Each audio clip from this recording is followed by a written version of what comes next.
สวัสดีครับสวัสดีทุกท่านนะครับสวัสดี FC ทุกท่านทุกคนนะครับก็วันนี้ก็กำลังเดินทางนะครับไปที่วังปู่ปาริจิตนาคราชนะครับไปหาทีมงานนะครับอาแตนแล้วก็ยูทูบเบอร์ทุกท่านนะครับ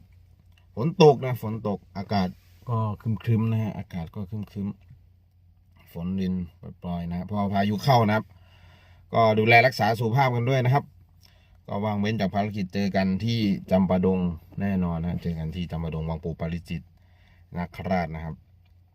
ก็เดี๋ยวไปสมทบนะครับสมทบทีมงานของป้าแตนนะฮะก็เห็นป้าเนาะดูคลิปป้าก็อัปเดตห้องน้ำนะโหเดินไวมากห้องน้ำนะครับงานเดินไวมากนะงานห้องน้ำแล้วก็เห็นคลิปน้ำมนต์นะครับไปที่กกอกนะครับก็ไปหาตาชาญแล้วก็ยายสมควรนะครับก็เป็นภาพบรรยากาศที่อบอุ่นนะครับอบอุ่นซึ่งตากับยายก็ให้กำลังใจลูกนะก็คือป้าแล้วก็หลานต่อไปนะสู้กันต่อไปเป็นกำลังใจให้นะครับผมสู้กันต่อไปก็อัปเดตนะครับก็เดี๋ยวเจอกันที่จำปาดงนะครับผม